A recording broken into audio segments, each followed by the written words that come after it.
은 인간의 한계를 초월합니다라는 제목으로 하나님 말씀 같이 나누도록 하겠습니다. 오늘 제자들이 이제 폭풍을 만났어요. 그래서 고난, 오늘 성경에 보면 24절에 고난 가운데라고 얘기하고 있습니다. 고난 가운데 제자들을 구하기 위해서 바다 위를 누가 걸어오시냐면 예수님이 걸어오세요. 그 시간이 언제냐면은 사경이라고 나와 있습니다. 사경. 그 사경을 헤맨다의 그 사경은 아니고요. 시간을 좀 알 필요가 있어요. 오늘 들으시면은 아마 성경에서 나오는 유대인 시간은 아마 딱 기억하실 겁니다. 잘 들으시면 돼요. 요점 정리입니다. 유대인은 시간이 낮과 밤으로 나눠져요. 그래서 시작 시간이 아침 해가 뜰 때부터 질 때까지, 그러니까 새벽 6시부터 저녁 6시까지가 낮이에요. 그 다음 6시 해가 질 때부터 해 뜰 때까지 6시까지를 밤이에요. 두 개로 나눠지는데, 그러니까 시작 시간이 몇 시에 시작하냐면은 해가 뜨는 시간, 새벽 6시에 시작이 되니까 그때가 1시예요. 그러니까 6시가 1시예요. 그래서 예수님이 십자가에 못 박힌 게 9시 3시잖아요. 그러면은 6에서 3 더하면 얼마예요? 9시. 이렇게 되는 거예요. 9시. 그래서 3시는 7, 8, 9, 3시. 9시. 4시는 7, 8, 9, 10, 10시가 되는 거예요. 이해되시나요? 그 다음에 밤의 시간은 또 이렇게 나눠져요. 1경, 2경으로 저녁 6시부터 해가 이제 저 후부터 3시간 단위로 1경, 2경, 3경, 4경으로 나눠집니다. 그래서 6시부터 3시간에서 저녁 7시, 8시, 9시까지를 제1경, 그다음 9시에서 10, 11, 12까지를 2경, 하나, 둘, 셋시를 3경, 3시부터 4, 5, 6시까지를 4경.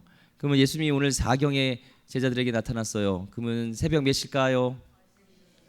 3시부터 6시 사이라는 거죠. 이렇게 짐작할 수가 있습니다. 그러니까 깊은 새벽이죠. 어둠 캄캄한 속에서 막 폭풍을 만나고 고난 가운데 예수님이 제자들을 찾아오셨어요. 예수님이 찾아오신 곳이 어디냐면 바다 위예요. 바다 위. 바다 위에 예수님이 계셔요.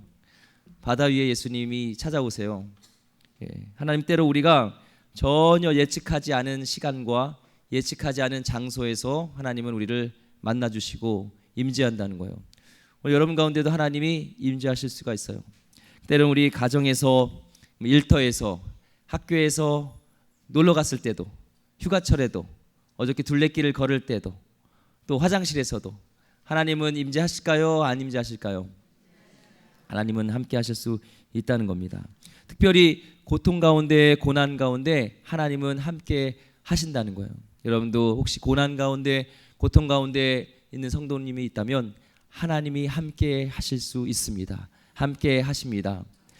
신방을 하다 보면은 하나님이 먼저 그 고난 가운데 이렇게 신방해 주시는 경우가 많이 있어요. 이미 제가 찾아가기 전에 하나님이 신방 가신 경우가 있습니다. 한 목사님의 간증인데, 부목사님이 목사님, 이분 가정은 꼭 신방을 오셔야 될 것 같습니다. 그런 거예요. 왜 그러냐고. 이유를 들어보니까 집이 홀라당 불타버렸대요. 그것도 주일날 예배 때, 주일날 때. 그런데 집이 3층에 새를 살았었어요. 4층 집인데 건물주는 4층에 살고 이분은 3층에서 새를 살고, 그런데 1층에 카센터가 있는데 카센터에 불이 붙어가지고 그게 그 차에서 불이 붙었는데 이 전선을 타고 가가지고 3층에만 홀라당 탔어요. 나머지 2층과 4층은 안 타고요. 그러니까 이 목사님이 신방 가기 어려울까요? 어렵죠. 그래서 하나님, 뭐 이게 신방, 뭐 이런 목회도 뭐 손발이 딱 맞아야지 목회를 하지. 이런 어려운 집에 어떻게 제가 신방하러 갑니까? 어떤 말씀을 줘야 됩니까? 예수님 믿고 교회 나왔더니 집이 홀라당 탔더라. 이런 말씀을 전해야 됩니까? 그래서 너무나 답답해서 오늘 말씀을 주세요 막 하고 있는데, 그날따라 차가 왜 이렇게 빨리 가는지, 차는 또 안 막히는지 말씀도 준비 안 했는데 집에 도착한 거예요. 그래서 내려 딱 듣더니 문 앞에서 그 권사님이, 성도님이 딱 나오는 거예요. 그래서 내렸는데 무슨 말을 해야 되지 하는데 이미 손을 딱 잡더니 이게 바쁘신데 와주셔서 너무 감사합니다. 감사한다는 거예요. 뭐가 감사해? 하나님이 1차 신방 오셨구나 이제 하고 이제 가는데, 목사님 너무 감사하다는 거예요. 뭐가 감사하냐고. 이게 주일날 불타서 감사하다고. 만약에 평일날 탔으면 우리 애들이 집에 있으면 얼마나 위험했겠냐고. 그런데 주일이니까 다 교회 간 후에 집에 타서 감사합니다 그런 거예요. 하나님이 이렇게 또 어려운 가운데도 함께 하세요. 근데 더 여기서 한술 더 떠가지고 그런데 목사님, 이 꿈에 뭔가 이게 집이 타고 불타는 꿈을 꾸면 잘 된다고 그러는데, 좋은 일이 많다는데, 우리 집은 진짜로 홀라당 타버렸으니 좋은 일이 많이 있겠죠? 이러는 거예요. 그 목사님이 그러겠죠. 믿음대로 되는 거죠. 그리고 하나님께, 하나님 믿음대로 되게 해주세요 하고 기도하고 온 거예요. 그래서 하나님이 다 고난 가운데 다 함께 하시는구나 하고 왔는데, 시간이 좀 지나서 이분이 옷 장사를 했어요. 그래서 옷 장사를 하는데 너무나 이제 옷 장사 잘 돼서 백화점에 입점을 하게 되는데, 너무 사람들이 이게 불티나서 팔리니까 제일 좋은 장소에 입점을 하게 되는 거예요. 백화점마다. 그래서 하나님이 경제적인 것들을 다 갚아주셔서 그 집이, 불탄 집은 서울 외곽이 있는데 서울 중심 송파로 왔어요. 예. 그 집도 엄청 가봤더니 거의 운동장 수준이래요. 왜 이렇게 집을 큰 거를 이렇게 하나님께 기도했대요. 하나님, 저희 집을 크게 해주세요. 왜냐면은 우리 집에서 구역 예배도 드리고 식구들 다 모여서 같이 예배 드릴 수 있게 해주세요. 그랬더니 이렇게 해주셨대요. 그래서 이 목사님이 또 위로하는 마음에 그래도 앨범이라도 하나 건져야 되는데 앨범이라도 하나 못 건져서 참 좀 마음이 씁쓸하시죠? 그러니까 아니요, 너무 감사하다는 거예요. 그래서 왜 감사하냐니까 예전에 그 앨범에요, 말도 마세요, 우리 남편 하는 이런 사진하고 이거 하는 사진들이 있었는데 그 사진 다 태워주셔서 우리 과거에, 우리 남편의 과거에 제가 다 깨끗이 하나님이 다 해주신 것 같아서 너무 감사하다는 거예요. 그래서 참 하나님은 고난 가운데도 역경 가운데도 함께 하시는구나라는 간증을 들었습니다. 오늘 말씀도 고난 가운데 제자들이 풍랑을 만났을 때 하나님이 신방하셨습니다. 그런데 이제 예수님을 바라보고 28절과 29절에 보면요, 베드로가 얘기를 해요. 읽어볼까요? 시작. 베드로가 대답하여 이르되 주여, 만일 주님이시거든 나를 명하사 물 위로 오라 하소서 하니, 오라 하시니 베드로가 배에서 내려 물 위로 걸어서 예수께로 가되. 아멘. 지금 벌벌 떨는 상황이에요. 막 폭풍이 만나고 지금 껌껌하고 이런 가운데 예수님이 앞에 딱 나타난 거예요. 그래서 예수님 앞에 나를 명하여서 주님이시거든 나를 물 위를 지금 걷게 해달라고 그렇게 말씀하고 있습니다. 한번 상상해 보세요. 막 풍랑이 이렇게 있고 껌껌하고 앞에는 뭔가 귀신 같은 사람이 이렇게 물 위를 떠다니고 있고 굉장히 두렵고 떨리는 그런 상황이잖아요. 그렇죠? 환경을 보면은 걸을 수 없는, 발을 배에서 뛸 수 없는 상황인데 지금 베드로는 물 위를 걷게 해달라고 한 발자국 두 발자국 걸음을 뛰고 있는 것입니다. 우리의 인간의 이성과 우리 경험과 감각으로는 도저히 불가능한 거죠. 그렇죠? 왜요?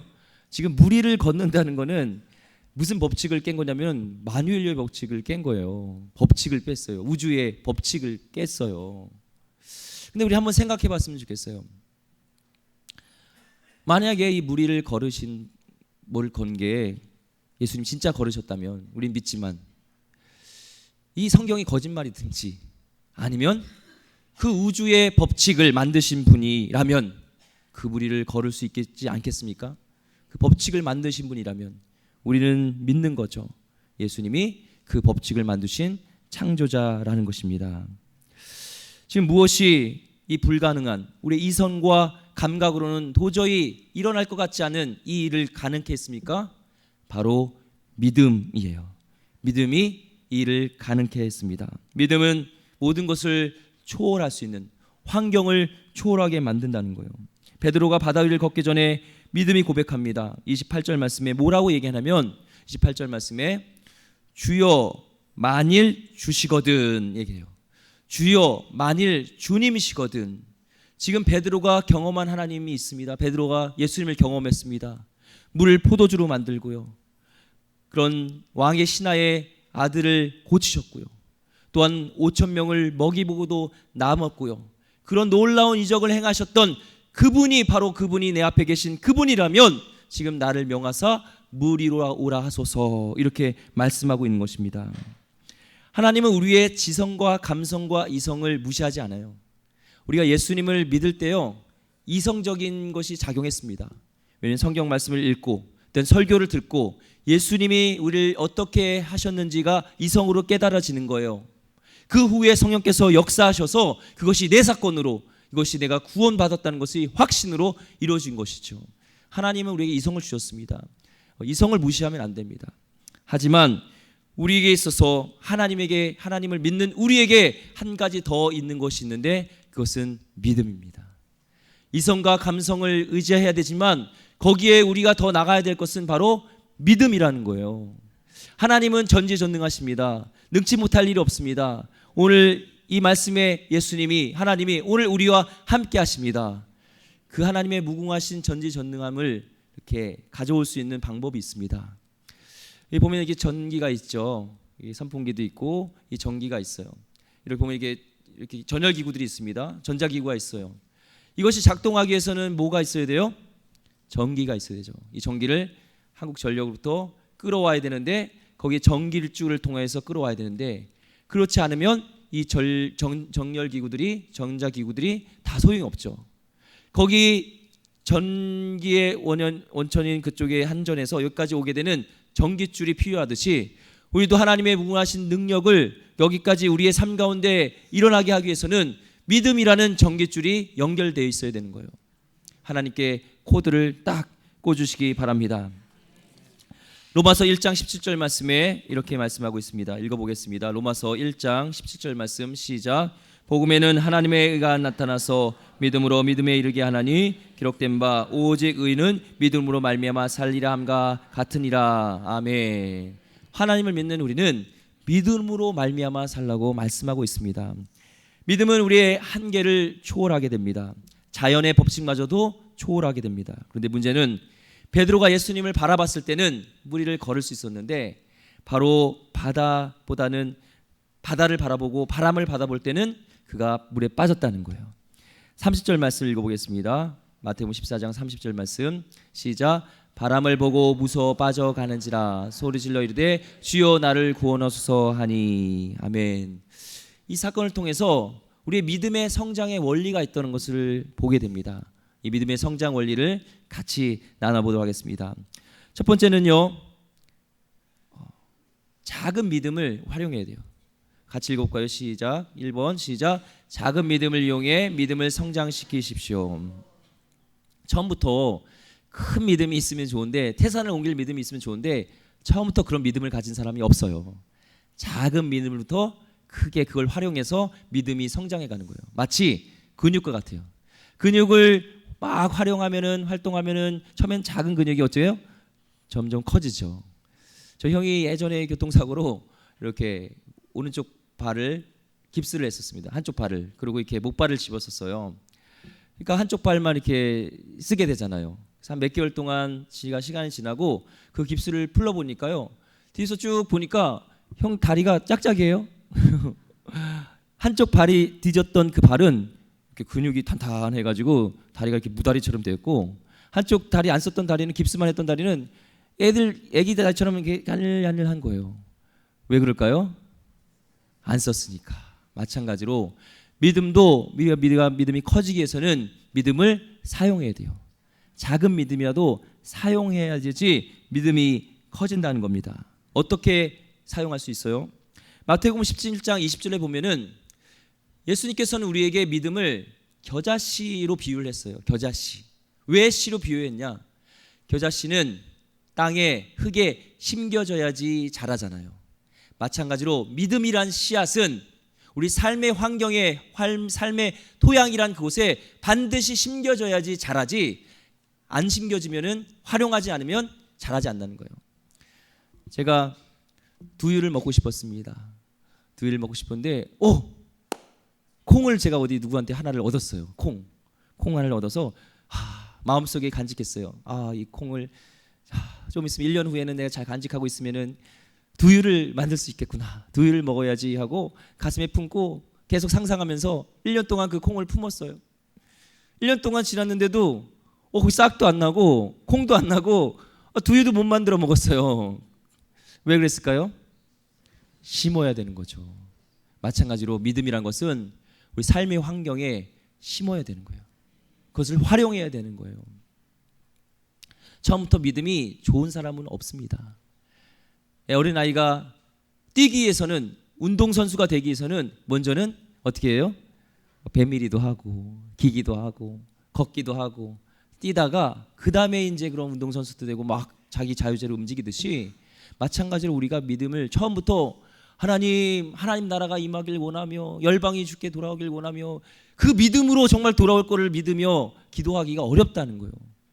저도 마찬가지로 기도할 때 낙심되어지고 기도가 정말 이루어질까 의심되는 그런 사람의 한 사람입니다. 목사인데도 솔직하게 부끄럽지만 얘기합니다. 그런데 하나님이 제 기도에 응답하셨던 것들, 방언을 사모할 때 방언을 저에게 주시고, 누가 아플 때 기도할 때 낫게 해주시고, 저 삶 가운데 신실하게 하나님이 좋게 인도하셨던 그 기도의 응답, 그 작은 그 믿음의 씨앗을 거기에 내가 심고, 그렇지, 하나님은 살아계시지, 하나님 전능하신 분이지, 하나님이 나에게 그때 나를 함께 하셨지 하면서 다시 믿음을 활용해서 기도하게 되는 거죠. 우리 부교육자분도 그렇고 저도 마찬가지로 환경은 교육부서라든지 막 이렇게 뭐 여러 가지 어려움들을 얘기해요. 그때 우리가 나가야 될 것은 능력 주신 자 안에서 우리가 능치 못함이 없다 하면서 믿음으로 극복하게 나가는 거예요. 그곳에서 반드시 믿음으로 승리하고 믿음으로 부흥을 경험해 봐야 되는 거예요. 저도 마찬가지입니다. 저의 자원과 제 능력은 너무나 부족합니다. 하지만 우리 하나님은 전지전능하시고 우리 하나님은 살아계시는 분이기 때문에 그 믿음을 활용해서 기도하며 나아갈 수 있는 겁니다.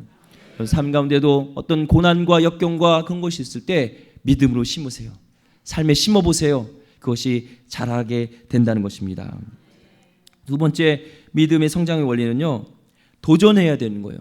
두 번째 믿음은 도전해요. 가만히 있으면 안 되고 새로운 일에 도전해야 돼요. 읽어보겠습니다. 시작. 새로운 일에 도전하는 믿음을 성장시키십시오. 아멘.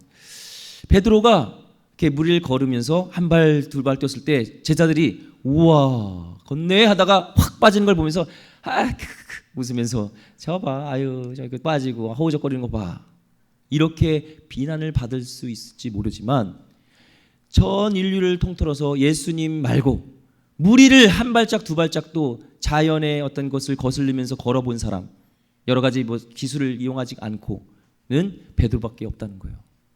믿음으로 이렇게 가봐야지, 모험해봐야지 그 가운데 놀라운 일들을 경험케 되어지는 것이고, 그럴 때 쓰러졌지만 빠졌지만 예수님이 그를 일으켜 세워졌던 것을 경험을 통해서 베드로가 예수님을 3번 부인하고 넘어지고 쓰러졌지만 다시 일으킴을 받던 그 경험을 통해서 다시 일어날 수 있었던 겁니다. 믿음을 도전하시고 모험에 나가시길 바랍니다. 조지 밀러는 믿음의 기도로요 고아를 다 먹였어요. 사람한테 아쉬운 소리 하지 않고 기도만 했는데 무려 25개의 고아원을 건축하고요 24명을 기도로, 믿음의 기도로 모험하면서 그가 돌봤다는 거예요. 은퇴가 70세 해서 그러면 이제 아유 다 끝났지, 이제 믿음 생활 접으세요 할 수가 있는데, 그때 다시 믿음으로 도전해서 87세까지 42개국을 돌아다니면서 거기에 선교 활동을 하고 복음을 전하는 일들을 살았다는 것입니다. 여러분, 나이가 많다고 낙심하지 마시고 믿음으로 도전하시기 바랍니다. 예. 저에게 영감을 주는 화가가 있어요. 에나 메리 노버트슨 모지스. 굉장히 이름이 길죠. 에나 메리 노버트슨 모지스. 그냥 모지스 할머니라고 하는데요. 이분이 쓰신 책이 인생에서 늦은 때란 없습니다라는 책도 있어요.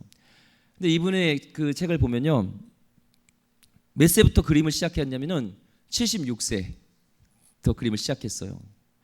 이분이 80세에 돼서 개인전을 열었어요. 오, 여기 80세 되신 분, 야, 감사합니다. 예, 100세에 세계적인 화가가 됐어요. 101세에 이제 돌아가셨는데 100세에 세계적인 화가가 됐다는 거예요. 근데 이분은 어렸을 때부터 아유 저분은 어렸을 때 미술적인 어떤 체계를 배웠겠죠. 아니에요. 76세까지 미술적인 체계 어떤 것도 배운 적이 없었어요. 그냥 시골 농장에서 아이를 키우며 평범하게 살던 분이었는데, 이분이 어떤 사건이 있었냐면 이제 76세가 될 때 류마티즘 관절염, 평소에 앓던 그것 때문에 더 이상 그 뜨개질을 해야 되는데 그걸 못 하는 거야. 그 실 바늘을 못 낀 거야. 이 류마티즘 관절염 때문에. 그래서 이제는 바늘을 넣고 거기에 대신 붓을 잡았어요. 붓을 잡고 시작했습니다. 그분이 이렇게 책에 썼습니다. 사람들은 내게 이미 늦었다고 말하곤 했어요. 하지만 지금이 가장 고마워해야 할 시간이라고 생각해요. 무엇인가를 진정으로 꿈꾸는 사람에겐 바로 지금 이 순간이 가장 젊은 때이거든요. 시작하기에 딱 좋은 때 말이에요. 여러분에게 인사했으면 좋겠습니다. 시작하기 딱 좋은 때입니다. 그림 저렇게 그렸어요. 잘 그렸죠? 예, 저런 그림들을 무려 1600여 점을 그렸습니다. 100세까지요. 예. 우리는 믿음으로 도전할 수 있어요. 믿음으로 모험을 해야 돼요. 그 무리를 걷기 위해서는 배 위에서 안전한 곳인 것 같지만 그곳을 하나님을 예수님을 바라보면서 발을 띄워야지 거기에 놀라운 일들을 경험하게 된다는 겁니다. 또한 모험을 시도한다는 것은요, 있는 자리를 쉽게 이렇게 빨리 벗어나라는 것, 떠나라는 것이 아니고요, 지금의 관계를 다 포기해버리라는 게 아니고요, 있는 자리에서 예수님 앞에 가기 위한 위대한 모험을 한번 시도해보라는 거예요. 그동안 믿음의 삶을 살지 않았다면, 안전하려고 뭔가 피해보지 않으려고 했다면 이제 믿음의 눈을 떠서 믿음으로 도전해보라는 것이죠. 나는 한국의 아름다운 왕따이고 싶다 책을 쓰신 김성주 사장님 있죠. 성주 인터내셔널 창업주시고요. 88년에 한국에 귀국을 해서 패션 업계에 이제 들어갔습니다. 근데 왕따를 당했어요. 왜냐면은 그 사회에 만연되어 있던 그 관행들을 그대로 하지 않고 믿음으로 나갔기 때문이에요. 그래서 왕따는 왕을 위해서 따로 구별된 사람. 그래서 나는 한국에서 아름다운 왕따가 되고 싶다라는 거예요. 왕을 위해서 따로. 그 관행이 뭐였다면은 돈 봉투를 줘야 되고, 술 대접을 해야 되고, 기름칠이라는 것들을 해줘야 되고, 거짓으로 세금이라든지 이것을 탈세를 해야 되고, 이렇지 않으면 거기서 구정부패랑 손잡지 않으면 안 된다는 거예요. 근데 이분은 교회 집사님이었습니다. 그래서 믿음으로 선포하고 믿음으로 도전을 했습니다. 진흙탕 관행에서 깨끗한 길을 가기로, 모험의 길로 자기 몸을 던진 거죠. 결국에는 97년 스위스 다보스 경제포럼에서 뽑은 차세대 지도자 100인 중에서 이 유일한 아시아 여성이 되었습니다. 사회로부터 받은 혜택은 반드시 돌려줘야 된다는 의무를 갖고 노블리세 오블리제를 계속 평생 신조로 삼고 말씀대로 믿음의 삶을 살고 있는 분, 우리에게 도전을 줍니다. 여러분, 한번 믿음의 모험을 시도하시기 바랍니다. 하나님이 함께 하십니다. 세 번째 읽겠습니다. 세 번째 믿음의 도전. 세 번째요. 시작. 예수님을 계속해서 바라보로 믿음을 성장시키시기 바랍니다. 베드로가 무리를 걸을 수 있던 것은 본인이 어떤 발이 빨라가지고 그 목도리 도마뱀처럼 막 이렇게 해가지고 빨리 걸은 것도 아니고, 어떤 자기 그런 돌을 닦아가지고 한 것도 아니고, 바로 예수님 때문에 무리를 걸을 수 있었던 거예요. 그렇죠? 우리는 어떤 대상을 바라보냐에 따라서 우리는 바뀔 수 있다는 겁니다. 베드로가 예수님을 바라봤을 때는 그 능력을 경험하고 무리를 걸을 수 있었는데, 오늘 말씀의 30절에 보면은 베드로가 다른 시선을 누구에게 돌려요? 30절에 보면 읽어볼게요. 시작. 바람을 보고 무서워 빠져가는지라 소리질러 이르되 주여 나를 구원하소서 하니.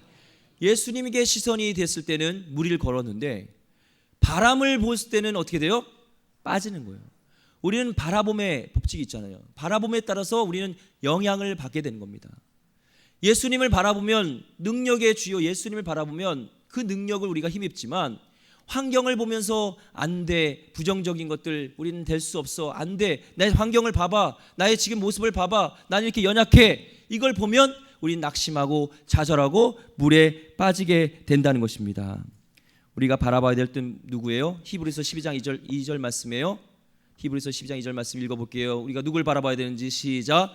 믿음의 주요 또 온전케 하시는 이인 예수를 바라보자. 그는 그 앞에 있는 기쁨을 위하여 십자가를 참으사 부끄러움을 개의치 아니하시더니 하나님 보좌 우편에 앉으셨느나. 아멘. 믿음의 주요, 믿음의 창시자요, 믿음의 원천이요, 믿음을 주시는 자요, 믿음의 근원이신 누굴 바라보라? 예수님을 바라보는 거예요. 그 예수님을 바라본다는 게 뭐예요? 어디 여기 예수님 어디 있어요? 그림 그려놓고 예수님 바라봐야 되는 거예요? 아니에요. 예수님께 바라본다는 것은 오늘 말씀, 우리 표가 있죠? 표가 뭐죠? 시작. 말씀과 기도로 든든히 서는 교회. 말씀과 기도로 하나님과 계속 교제하면서 하나님을 바라보는 거예요. 말씀과 기도를 통해서 우리가 주님을 바라보면서 믿음 안에서 우리는 든든히 서갈 수 있다는 것입니다. 계속 믿음으로 가기 위해서는 말씀과 기도의 시간. 오늘 그래서 이렇게 예배 나오신 분들은 정말 소중한 분이죠. 옆에 이렇게 격려해 줬습니다. 정말 잘하셨습니다. 예. 내일부터 또 새벽 특세인데 그때도 주님을 바라보시기 바랍니다. 예. 이제 좀 목소리가 좀 커지셨네요. 믿음이 좀 생기신 것 같아요. 그때 30절 말씀에 빠지면서 베드로가 주여 나를 구원하소서 하니까 우리 인자하신 긍휼하신 사랑이 많으신 우리 예수님이 됐다 이 녀석아 그러지 않고 손을 쫙 즉시 내밀어서 손을 내밀어서 건져주십니다. 31절에도 쭉 보면은 31절 32절 31절 시작. 예수께서 즉시 손을 내밀어 그를 붙잡으시며 이르시되 믿음이 작은 자여 왜 의심하였나 하시고 아멘. 하나님 그치는지라. 아멘. 예수님께서는 물에 빠졌던 베드로를 긍휼히 여기시고 왜 의심하였느냐, 왜 낙심하느냐, 왜 나를 안 봤냐 그러지 않으시고 예수님은 즉시 먼저 건져주시는, 즉시 우리를 잡아주시는 하나님이라는 거예요. 여러분 믿음의 주에 온전케 하신 주님을 바라보다가 혹시 넘어질 수도 있습니다. 환경이 나를 이렇게 힘들게 하는 짐들이 너무나 힘들어서, 너무 경제적으로 어려워서, 너무나 가정에 뭐 어려운 일이 있어서 때로는 하나님이 아닌 우리의 그런 환경을 바라볼 수 있습니다. 그래서 물에 빠졌던 것처럼 우리가 넘어질 수 있습니다. 그때 다시 주님 살려달라고 부르질 때 하나님은 즉시 잡아주시고 일으켜 세워주시는 거예요. 여기서 끝나는 게 아니라요, 사도행전에 가면은 놀라운 일이 일어나요. 그렇게 넘어지고 의심이 있었던 베드로가요 누구를 일으키냐면은 죽었던 다윗을 일으켜 세우고요, 중풍병자를 일으켜 세우는 놀라운 역사가 일어납니다. 40절과 41절 읽어볼게요. 시작. 베드로가 사람을 다 내보내고 무릎을 꿇고 기도하고 돌이켜 시체를 향하여 이르되 다윗아야 일어나라 하니 그가 눈을 떠 베드로를 보고 일어나 앉는지라. 베드로가 손을 내밀어 일으키고 성도들과 과부들을 불러 이르려 그가 살아난 것을 보이니. 아멘. 넘어졌을 때 괜찮아요. 그때 주님 불렀을 때 주님의 손을 한 번이라도 다시 잡고 일어났던 경험이 있는 분은 누군가를 다시 또 일으킬 수 있는 능력의 사람이 될 수 있다는 것입니다. 저희 둘을 보면은 낙심 때 저를 기도해 주시고 위로해 주시고 힘을 주시는 분은 그분도 언제 넘어졌고 낙심되어졌을 때 주님의 능력의 손을 믿고 일어났던 분이에요. 여러분이 그런 주인공이 되길 원합니다. 괜찮습니다. 믿음으로 도전하시고 믿음의 주여 온전케 하시는 주님을 바라보면서 일어나서 이제는 다른 사람들을 일으켜 세우는 그런 귀한 믿음의 사람 되길 소망합니다. 제가 문제인 것 같아요. 목회자가 문제인 것 같아요. 연약하고 부족하고 저도 때론 믿음 없는 말을 하고 믿음 없는 생각을 하지만 그럴 때마다 하나님이 나를 손잡아 주시고 이렇게 세워졌던 그 하나님이 계시기에 저도 부족한데 저도 믿음이 없는데 우리 성도님한테 찾아가서 믿음으로 권면해주고 믿음으로 기도해주고 말씀을 믿음으로 선포할 수 있는 것은 그 하나님을 경험했기 때문에 그렇습니다. 여러분도 그 하나님을 경험하시는 귀한 하나님의 신실한 백성 되기를 주 이름으로 축원드립니다. 기도하겠습니다. 하나님, 우리의 믿음 주께 있습니다. 우리는 연약합니다. 하지만 주님의 믿음이 믿음의 근원이시기에, 주님의 믿음이 원천이시기에 주님을 바라봅니다. 주님께 나아가져 갑니다. 하나님이 손을 내밉니다.